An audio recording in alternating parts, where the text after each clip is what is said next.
A big step in the career of young Shannon Briggs of Brooklyn, New York, as he wins the 1992 U.S. Heavyweight Championship. Coming up, two former champs getting together. Sugar Shane Mosley and half-pint Steve Johnston. Mosley at 139 pounds, but last year Johnston, who at that time was the reigning champ, was decked in the first round by Vernon Forrest. Vernon Forrest, Mel, has since gone on to become a star. He is the reigning national champion at 139 pounds. Stevie last year was the defending national champion and surprised by a taller, stronger Vernon Forrest early in the bout. Another standing 8 count, but Stevie Johnston, Mel, as we saw last year, came back, didn't he? He sure did. Vernon Forrest, the winner over Steve Johnston last year. Johnston won the championship in 1990 and hopes to beat Shane Mosley tonight. And the decision, as they awaited it last year, you could see Vernon Forrest virtually came out of nowhere to win this bout over the defending national champion. A 4-1 decision. Stevie Johnston took the loss pretty well, but at first he was amazed. I was shocked because I thought I pulled it out, but then it went back. I said, damn, he beat me. I just had to suck it up. I said, yeah, he got me. I had gone to accept defeat. And Steve Johnston will be the favorite here, I assume. He's from nearby Denver, Colorado, about 75 miles away, although he has now moved to Colorado Springs and is training here at the U.S. Olympic Center. So this will be a good one. Steve Johnston, who has won championship to his credit. Shane Mosley has won twice at 132 pounds in 1989 and 1990. Two quality boxers at 139 pounds. Shane Mosley moving up a bit. Stevie Johnston, they have met before. Steve Johnston lost to Shane Mosley in the semifinals in 1989 for third place. Tail of the tape, about the same age. Mosley with a height advantage, about the same amount of experience. Stevie Johnston is not a great boxer. What he is a very, very tough kid. Short, he'll like to get inside, he'll brawl with you. You saw a little bit of that in the bout with Vernon Forrest last year. This should be a good one. Lyle Ackelstead is a referee for this bout. Steve Johnston in red, Shane Mosley of Pomona, California in the blue. I mentioned Steve Johnston being a tough kid. He comes from a tough section of Denver. Went to Manual High School and was an outstanding all-around athlete, played football. The punt returner, defensive back, and was recruited by several major schools to return punts. Idaho State were two football schools that wanted him. He said Utah was looking at him. You talk to Shane Mosley, he feels he needs to be more aggressive to beat Johnston because Johnston will be aggressive. You can see Johnston, this is not unlike the fight with the taller McKee and the shorter Griffin. Johnston all over the taller Mosley, and he's going to press this fight. Did not like losing the title last year.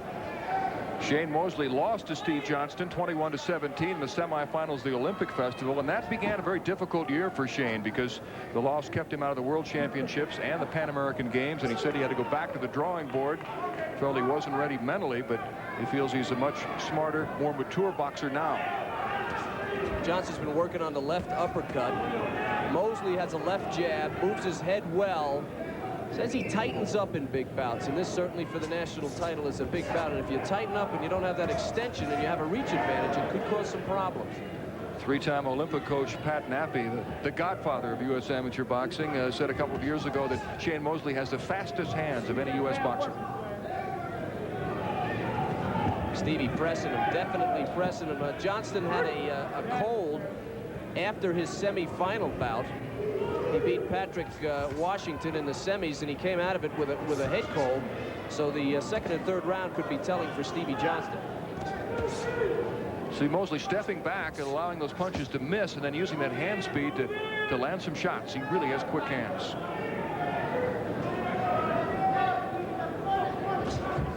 Sometimes that aggressiveness can work against you if you're facing a good counterpuncher like a Mosley. See, that's what Mosley does not want. Stevie Johnston wants to brawl. Mosley wants to keep his distance. Whoever is able to move the bout in their direction is going to have the upper hand. As you mentioned, they've met twice previously. Each boxer has a victory. Johnston straight ahead, trying to close off the ring. Mosley backpedaling and landing some punches. He was just cautioned for pinning Johnston's glove beneath his arm.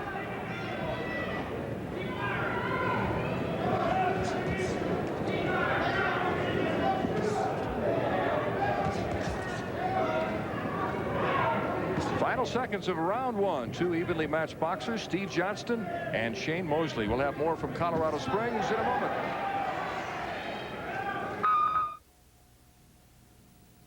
If I want to keep playing baseball, I'm going to have to keep. For the championship at 139 pounds, Mosley in blue, Johnston in red.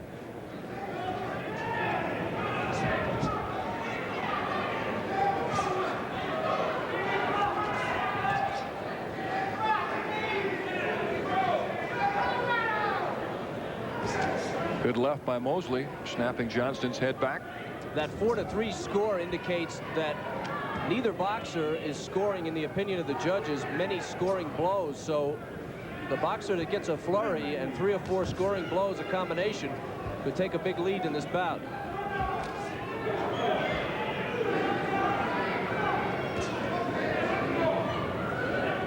Shane Mosley is coached by his dad, Jack, who's in his corner tonight. Steve Johnston got started in boxing at the age of 14. His uncle Richard got him started. Stevie cannot afford to give this kind of space to Shane Mosley. Mosley wants to sit outside and pop away, and he will. Steve Johnston has to get up in his face, get closer.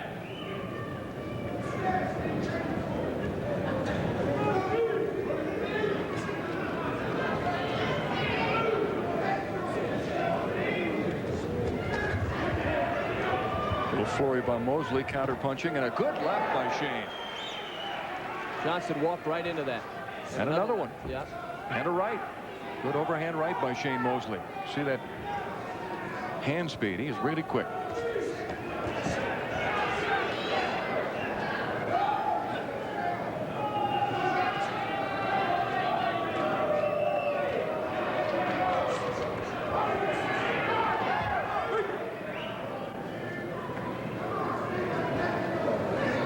Minute remaining in round two.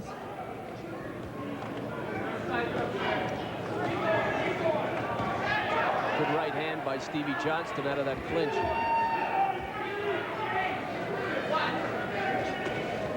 Johnston landing again with a left. Mosley back with a right.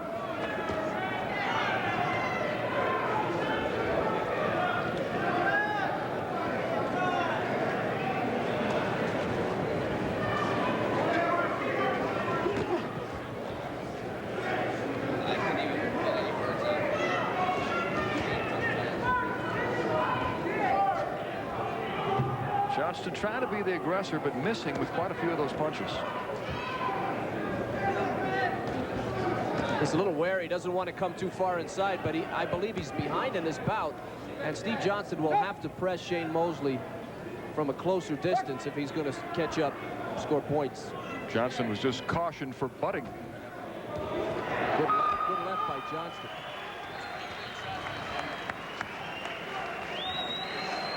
Oscar De La Hoya, the champion at 132 pounds, one of those who's not competing tonight, getting ready for the World Championship Challenge. He's ranked second in the world. Talked to him the other day, sitting at 130 pounds, in great shape, very disappointed that he was not boxing. Said he couldn't wait to get back in the ring. And he's a tiger sometimes. When he keeps his head in it, he's got potential. Talking about Evander Holyfield and Shannon Briggs and potential. There's a guy who's just on your screen. Oscar De La Hoya has all the potential in the world to be a great professional boxer. And there's Jack Mosley, Shane Mosley's father, in his corner. Jack still has the wraps, shoes, and shorts from Shane's first bout at the age of 9. And Shane is ahead 10-9 after 2 rounds, according to the electronic scoring system. Well, that's amazing when you think about some of these bouts that were in the 40s and 50s tonight. 10-9. Now, that's either good defense, but I think what more is dictating the scoring is the fact that Stevie Johnston is keeping his distance. I think if he moves in, he can steal this bout from Shane Mosley, but he cannot sit out there at arm's length. So this one is very much up for grabs, with Mosley ahead 10-9 as we go to the third and final round. Steve Johnston coming in. Remember the head cold in the semifinals. Third round could be tough for Steve Johnston if it's bothering him. We asked Steve if it's an advantage for him being from Colorado and being used to the altitude, and he said no, not really. Which surprised me because... Well, I played football out here in Wyoming, and I can tell you it is an advantage. If they didn't get 40 points on us in the first quarter, which they normally did, we usually could catch up by the fourth quarter. Caution to Steve Johnston for holding behind the head.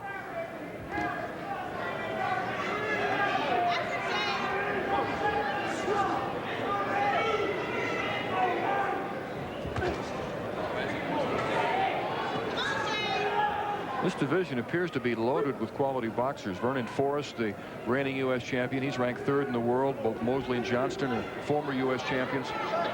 Mosley landing lefts and rights and forcing Johnston to back up. Teron Millette, another tremendous amateur boxer. The U.S. is very strong in the lighter weights. Eric Griffin, a world champion, 106. We saw De La Hoya at 132. Tim Austin at 112, also an excellent boxer. But as you move into the heavier weights, that's where the U.S. seems to be weak, although Shannon Briggs looks very promising. Puha tonight, too, I thought, in the super heavyweight division. I thought he has a tremendous amount of potential. The best heavyweight in the world is Felix Savon of Cuba, who, if he lived anywhere else, would be a pro by now. He's a great boxer. Good exchange by Mosley. Johnston missing. Johnston standing right in front of Shane Mosley, and that's not a good idea.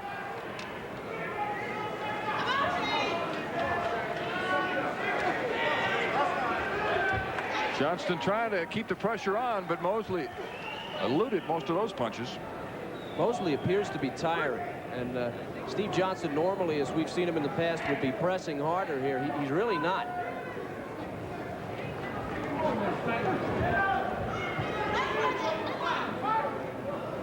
And Stevie looks a little tired. I'm wondering if he thinks he's ahead in this bout. I wouldn't think so. I wouldn't think so either, but he's boxing like he's ahead. Mosley just hit him with a good right as Johnston was walking in.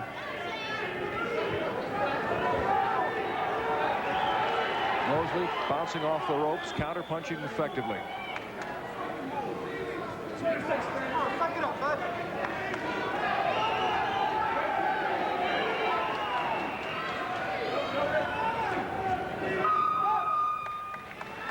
So it's all over at 139 pounds. Will it be Shane Mosley, who's already won 2 titles at 132?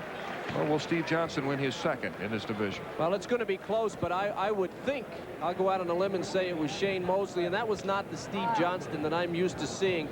If you remember that bout against Vernon Forrest last year in the finals, he took a beating early, but he came back and he was a wild man late in the bout. I didn't see any of that spark from Stevie Johnston tonight. Not nearly as aggressive as he's been in previous bouts. So here's the 3rd round action where you would expect to see Stevie Johnston mauling Mosley. He does there, but that was really one of the few times that he did it in the closing minutes of the fight. Boxing champion in the light welterweight division, in the blue corner, Shane Mosley. Shane Mosley, the winner, 24-10, as he claims his 3rd championship. Saw his dad, Jack, very happy in his corner. Stevie Johnston scored 1 point in the final round. It was 10-9. Mosley scored 14 scoring blows to 1 for Stevie Johnston. So maybe that head cold we talked about, I don't like to make excuses for Johnston or take anything away from Shane Mosley. But clearly, Johnston was not up to it in the 3rd round, Mel. All right, Kevin, we'll be back with more boxing action from Colorado Springs in just a moment. Stay with us. Aquí están los protagonistas, Félix Savon de Cuba y Lamont Brewster de Estados Unidos en la final de los 91 kilogramos. Los pesos completos tiene como límite 201 libras. El cubano Félix Savon de azul, Lamont Brewster de Estados Unidos está de rojo. En las características de ambos boxeadores, Félix Savon tiene 27 años de edad, mide 6'4", mientras que Lamont Brewster tiene 21 años de edad, pesa 196 libras y tiene 2 pulgadas de menos, mide 6 pies 2 pulgadas. Félix Savon en cuartos de final le ganó a Angus Lewis de San Vicente y Granadina por nocaut en el primer asalto. En las semifinales, combate que presenciamos acá en Telemundo, venció al argentino Santiago Palavecino por nocaut técnico en el primer asalto. Por su parte, Lamont Brewster de Estados Unidos en cuartos de final venció a Shane Hinton de Canadá por 12-3 y en semifinales le ganó el puertorriqueño Moisés Rolón por nocaut técnico en el segundo asalto. Un tremendo gancho de izquierda que posiblemente ha sido uno de los mejores golpes propinados en lo que va de este torneo. Así es, Lamont Brewster ha mostrado que su izquierda es realmente muy dañina, especialmente en su última pelea, René, cuando mandó a las cuerdas a su contrincante, pero la derecha de Félix Savon ha puesto a temblar a más de uno de sus contrincantes. El alcance, la estatura, como tú bien indicaste, Ricardo, favorecen al cubano Félix Savón. La experiencia, un boxeador que tiene más de 300 peleas efectuadas como amateur, tiene 312 victorias con 12 derrotas, pero de esas 12 derrotas, 8 han sido por nocaut. Eso quiere decir que Félix Savón, cuando lo toca, no tiene una quijada muy fuerte, y de las 12 derrotas, 8 han sido por nocaut, pero en la otra cara de la moneda, Lamont Brewster no tiene tanta experiencia, por supuesto, tiene solamente 45 victorias, 7 derrotas en su carrera como boxeador amateur. El referee de este combate es Vidales de Grecia, los jueces son Del Mónico de Chile, Olivares de Argentina, Montero de República Dominicana, Urbina de Venezuela y Bonilla de Colombia. Hay que recordar el antecesor de Félix Savón, el otro gran peso completo de Cuba, Teófilo Stevenson, que ganó medallas en 3 Juegos Panamericanos seguidos, desde 1971 hasta 1979, por supuesto.